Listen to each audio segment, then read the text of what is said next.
Hey, good morning, everybody. This is Ralph back with a spiritual video, hence the old preacher's outfit. I broke that out of the closet not too long ago.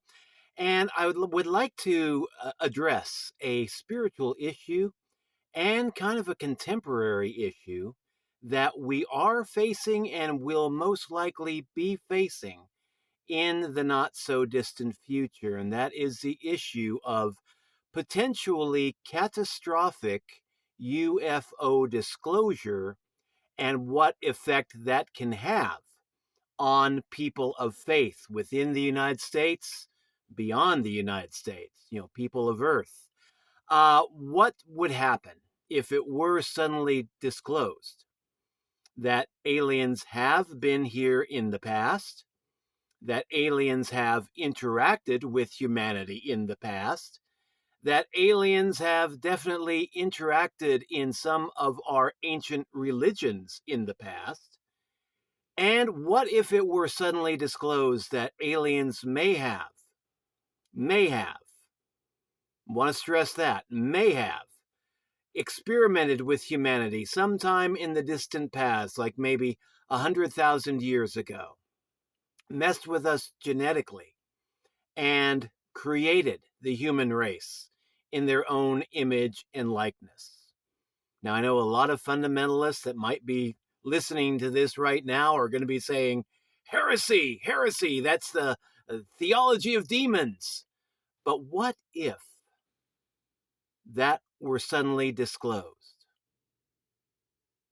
What if the government were to disclose, maybe next year, maybe the year after that, maybe even next month, that they have information gained from extraterrestrial beings, that they have had technology gained from extraterrestrial beings, that they have done a study of human DNA and alien DNA and found that, yes, we are definitely related? How would that impact your faith? Would that destroy your faith? Would that confirm your faith? Would that make you believe ever more strongly? Would it cause you to question? Now, with me, I have been exploring these possibilities for decades. Back when I was a high school seminary student, I was also very much interested in UFO lore of that time. We're talking 1970s. And I was all over the UFO information. And a lot of that information was pointing to the possibility of ancient extraterrestrial contact and the possibility that maybe our ancestors were influenced in a big way, both genetically, both spiritually, both religiously. Matter of fact, in the 1980s, I was talking to a truck driver who shocked the heck out of me. We were talking in the break room. I was working. I wasn't a pastor in those days, but I was still in training. I was working a job as a grocery store clerk. And in the break room, we had this one truck driver who was delivering a load of groceries. And we were talking about, at that time, they were talking about UFO disclosure, information that they were wanting to put out. And he was saying that he had no doubt in his mind. As a matter of fact, he stated it as a fact that Jesus was an alien. And to him, that was good news.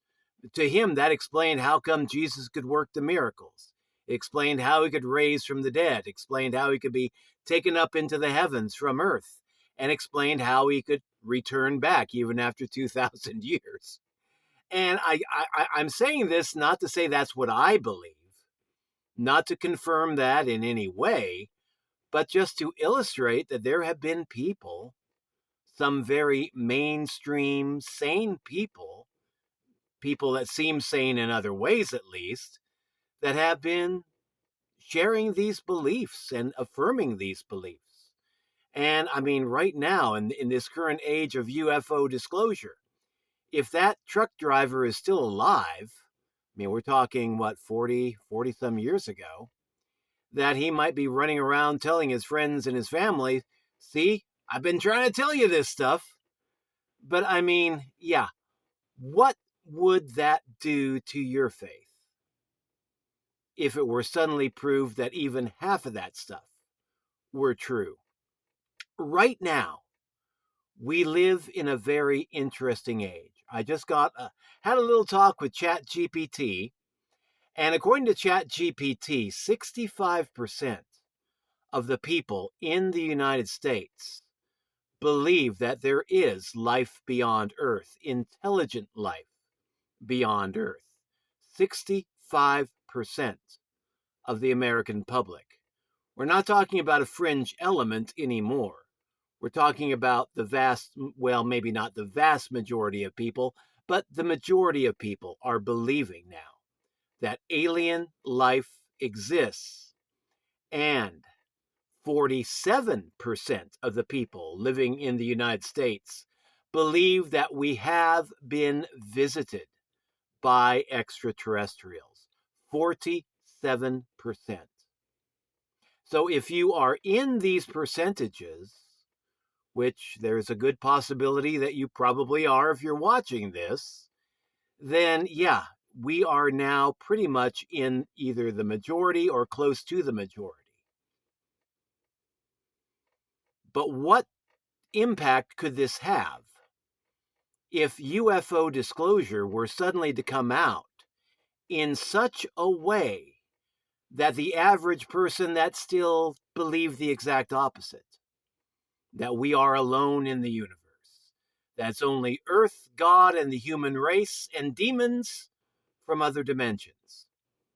What if it were suddenly disclosed that yes, there are aliens, some of them are interdimensional, some of them are extraterrestrial, flesh and blood beings like us, some of them are energy beings, beings that could be described as angels or demons? What if it were suddenly disclosed with proof to back it up that we are not alone, that we have never been alone? How would the average church going person, whether you're a Christian, a Muslim, a Jew, a Hindu, what effect would that have on your faith, on your belief in the God of your understanding? About this, I do not have to speculate because we had an example of what I'm not going to call catastrophic UFO disclosure, but a very upsetting UFO disclosure that came out in a community not too far away from where I live right now. And we're talking back in the 1990s. See, back in the 1990s, there was this small Baptist church not too many miles away from Buffalo, Missouri, that had an elder, I believe he was an elder within the church, claimed that he was visited by aliens from outer space, and that these aliens gave him information about how the world was created, how the human race came to be, how the age of the cosmos were. And they backed up. I mean, they told him, yes, the cosmos, the universe is like, what was it, about 13 billion years of age, something like that. Earth is about 9 billion years old. That, we were the product of genetic manipulation. And he was able to accept a lot of what he was being told by these extraterrestrial beings that visited him. And what he did, he didn't just keep it under his hat. He went right to church, started talking about it during the church Sunday school. Now, talk about not exactly catastrophic disclosure, but a very inconvenient and disruptive form of disclosure. Because the vast majority of the people that went to that church were of a fundamentalist mindset that told them the earth was created in 6 days. And on the seventh day, God rested. And God made Adam out of the dirt. And, he made Eve out of the rib that came out of Adam's side. They took the creation stories of Genesis, believed them to be factually true, literally true, and then enter in this guy who is teaching in the church Sunday school, who previously was respected as a key member of the congregation, an elder within the church, saying that we have been visited by aliens in the distant past, that the book of Genesis is not to be taken literally, that creation took a lot longer than just 6 days, uh, and he just started dumping this on the people of that church during the Sunday school. And what happened in that church is that that church went through its own miniature crisis of faith. There were a lot of people that respected that man, thought that maybe he just went a little crazy. Maybe he went back to drinking, who knows? But they didn't demonize him right off, but they couldn't accept what he was saying either. Then there were other people that had exposure to other stories of UFOs who thought maybe there's something to this. People who had already been questioning the Genesis stories of a literal 6-day creation and were coming to the understanding that this needs to be understood symbolically, not literally. And then you had still other people that were very firm in their faith, like the pastor, who just came right out and said, this guy is under demonic influence. Don't talk to him, shun him, get rid of him. He's kicked out of the church. He's no longer to be teaching Sunday school. Do not visit him. And just literally shunned the guy. Now, imagine something like that happening not just in one church, but as a result of people watching their evening news and suddenly being told that pretty much everything that guy claimed is actually true. Would that destroy your faith? It would not destroy mine, and this is why. I have had a long time to kind of ponder this stuff. I have had a long time to consider, the possibility of these stories. These stories have been, they're nothing new. They've been circulating around for decades. Zecharia Sitchin, working with the Sumerian clay tablets, has been talking about the possibility that the human race was a product of genetic engineering going back, I forget what his time frame was, but going back like maybe 100,000 years or so. And other people have their estimates, and there have been other claims, other people that claimed visitation and special knowledge given to them, and crash and retrieval stories in which alien bodies were allegedly retrieved, and living aliens were allegedly taken into custody and communicated with. And so a lot of this information has been out there for a very, very long time. And at first, some people respond to this by saying that the Bible is just a bunch of misinformation, that God does not exist, that it's all about aliens driving flying saucers. And there's even a book, I forget the exact title of it. I believe it was, Does God Drive a Flying Saucer? No, I think it was the statement, God does drive a flying saucer. Back in 1970, I believe, the book God Drives a Flying Saucer came out, and it caused a shockwave throughout some of the churches of that time period because it made the claim that there is no God, that the Bible stories are all about aliens, and you'd better accept it. And now I don't believe that. I believe that, yes, there probably are, definitely are aliens living out there. And I do believe that, yes, they have visited our planet.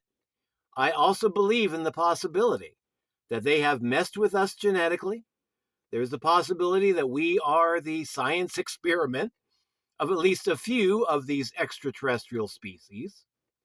And I do believe that some of our ancient world religions, especially Hinduism, talk about humanity's interaction with alien beings in the distant remote past. And I also believe, as does Paul Wallace, prominent theologian that I listen to on YouTube, that the Old Testament and possibly parts of the New Testament also talk about the possibility of extraterrestrial visitation.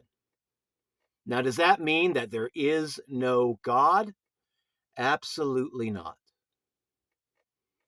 If there is a God, and I believe that there is, God would be the source of everything. God would be the source of the cosmos, the source of life on Earth, even if it's been genetically manipulated since the early days of creation.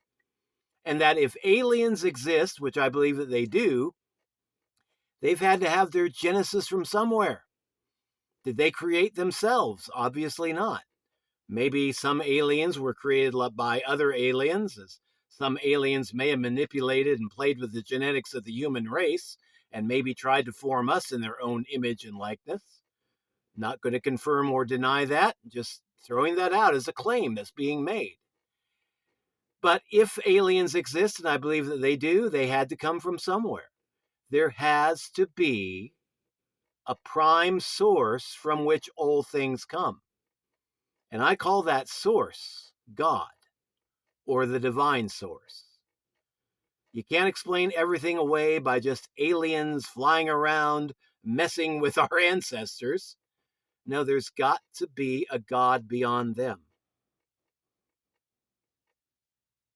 And so when I hear these stories, I'm not shocked in my faith. I am just reminded that as people of faith and people of practice, people who practice building a close relationship with the God of their understanding, we have some growing up to do.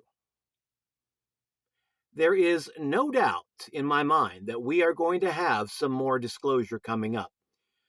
This Tuesday, June the 9th, there's going to be a event in Capitol Hill where certain politicians like Eric Burleson, Tim Burchett, Anna Paulina Luna are going to be holding a press conference.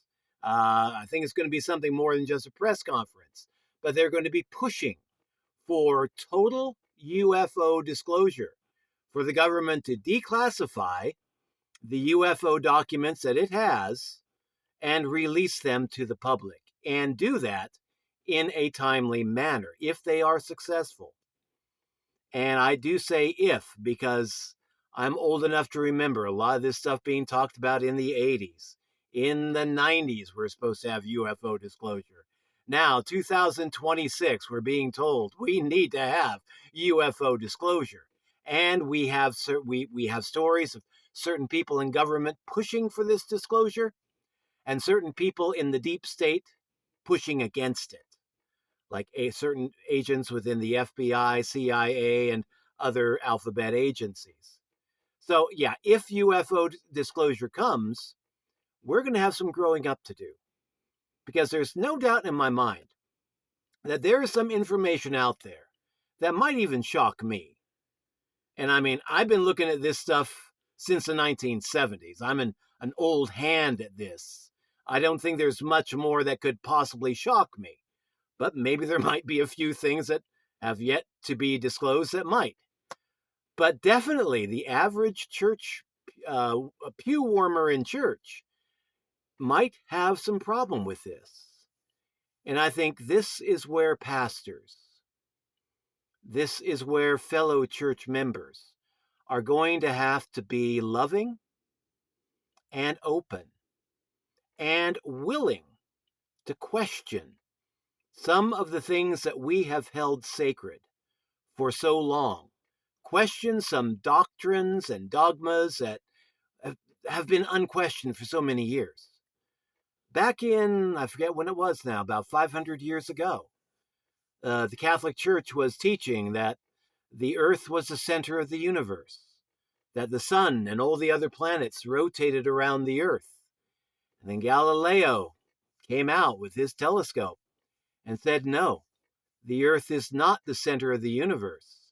The sun is the center of our solar system, and there are a lot of other suns out there. There are a lot of other planets out there. And the church did not take kindly to that.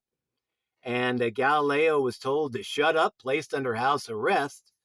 He was later acknowledged as being 100% correct. It took some time for the Catholic Church to grow up and admit that, yeah, we'd been wrong about that. We have to be willing to do that today, possibly with some other beliefs. Does that mean, though, that we have to throw the baby out with the bathwater? Does that mean that we have to say there is no God, just aliens flying around in flying saucers? No, absolutely not. We need to be able to lead people to a deep spiritual connection with the God within. See, I practice prayer. I practice meditation. I connect with my higher power on a daily basis. And I know beyond any shadow of a doubt that there is a God. I'm in the same school now as Carl Jung was back in the 1960s. He was once asked, sir, do you believe in God? Carl Jung said, I do not believe, I know. And that's where we need to start leading people today, because there are a lot of people that do not have their own inner experience of God. Not yet. For many years, they've been taught, okay, God is in the Bible. God is in the church. God is in the doctrines and the dogmas and the rituals. They have not yet come to the understanding God is also within the heart. Matter of fact, some churches preach against that. They preach that the human heart is evil, corrupt, lying, and don't believe anything if it comes from the heart. Believe the head, not the heart. The heart can deceive you. And yeah, people can get a little confused, especially if they don't trust their intuition, especially if they haven't developed a sense of intuition. But yeah, God is definitely within each and every one of us. And if we can train people to open up in both prayer and meditation, prayer, talking to the God of your understanding, and meditation, taking at least 20 minutes every day to listen to the God of your understanding, then we can lead people through this, even if the disclosure is catastrophic. And by that, I mean, okay, worst case scenario. Government comes out tomorrow or Tuesday or Wednesday and says, yep, it's all true. Every word of it. We've got the genetic tests that back it up. We've got the alien technology to back it up. We've got the aliens walking among us. They'll talk to you about it. Yeah, even if that kind of disclosure were to come, which I doubt that we're going to see, but if we do, we're really going to have our work cut out for us. Even if it's just slow disclosure, a disclosure that just is drip feeding society this information. Almost said facts. I don't want to call it facts yet, but just this information or misinformation, however you see it. If this information is drip fed enough to where once the totality of the facts can be disclosed, then the average person will have a much easier time of it. Just like when I was a kid, growing up, I believe back then, I need to get with AI and kind of look at this because I don't remember myself.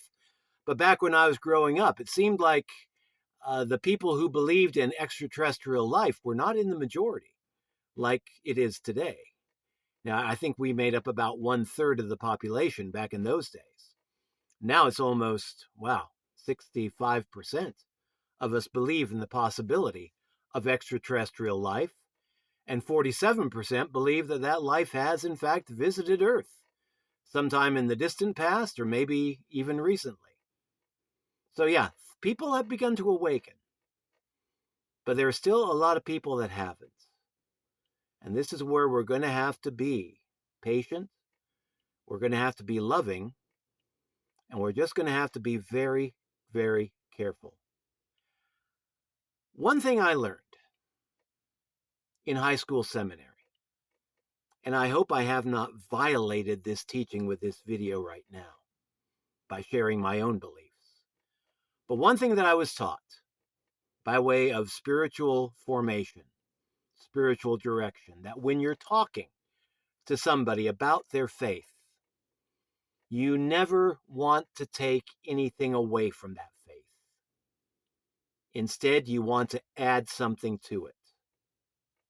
And I think that's a good piece of wisdom to keep in mind in 2026 with the possibility of further UFO disclosure and the possibility of catastrophic UFO disclosure where the truth just comes out all over the place like diarrhea, to use a metaphor that's not too poetic. But yeah, if it just comes out all of a sudden in a very challenging and potentially catastrophic way, we're going to have to be in a position where we can take a person's faith, not try to destroy it, especially if it's already been seriously challenged by disclosure, but add to it. Tell people, yes, God created the heavens and the earth. There's just a lot more to it than what the book of Genesis says. And yes, there is a God behind creation. And yeah, while aliens may have manipulated our DNA in the distant past, they didn't create us from nothing. They had something to work with, thanks to an almighty, transcendent, immanent creator. And be able to add to a person's faith like that. If a person believes in a literal 6-day creation based on the creation stories of Genesis, then yeah, we need to work with that. Even if, we feel that by now people should have moved beyond that level of maybe childish faith. But add to it. Say, could it have been longer? I'm trying to remember the name of the guy back in the 1930s, 1940s.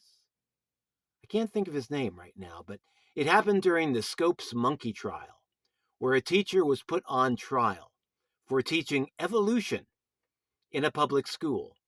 William Jennings Bryan, that's the guy. He wasn't the teacher. He was the guy that was working against the teacher. And yes, he was placed on the witness stand to kind of testify, what does the Bible say about the creation of the heavens and the earth? And he was asked on the witness stand, do you believe in a literal 24-hour, 6-day period of creation? Should that story be taken in a literal sense? Are we talking about literal 24-hour days? William Jennings Bryan said something that I was kind of surprised about when I first heard the story. But he replied, no, not a literal 24-hour day time period. So William Jennings Bryan, big advocate against the theory of evolution, a big advocate for the book of Genesis and understanding the biblical story of creation, but in his mind, he saw the futility of believing that the 6 days of creation were to be taken as 6 literal 24-hour days. And we're talking back in the 1930s, I believe, 1930s, 1940s. We need to be able to lead people along that same path of discovery, where they're not told to abandon everything you've been told about the Bible, about God, about the church, about your cosmology, about the universe. but pick up the pieces wherever they land and help people put them back in a way that makes sense, in a way that fits the facts as we understand them, and teach people to question their faith, not so that that faith can be destroyed, but so that they can better understand it. And definitely question the government.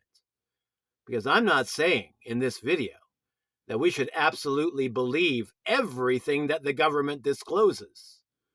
Hell, the government's been lying to us for all of my life. And I'm not talking about just one political party. I mean, whatever political party is in office, we have been lied to. We have been misled.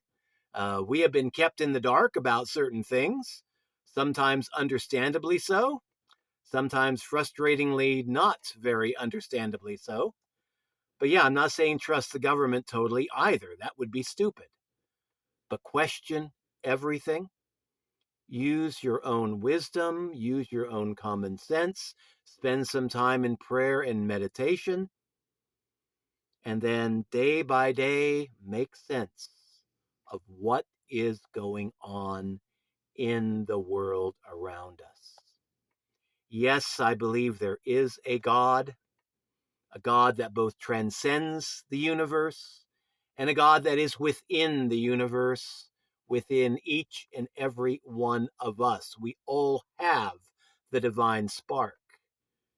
And if you doubt that, start spending about 20 minutes a day in meditation. Open up and listen to that still small voice, and then start to accept the guidance that it gives.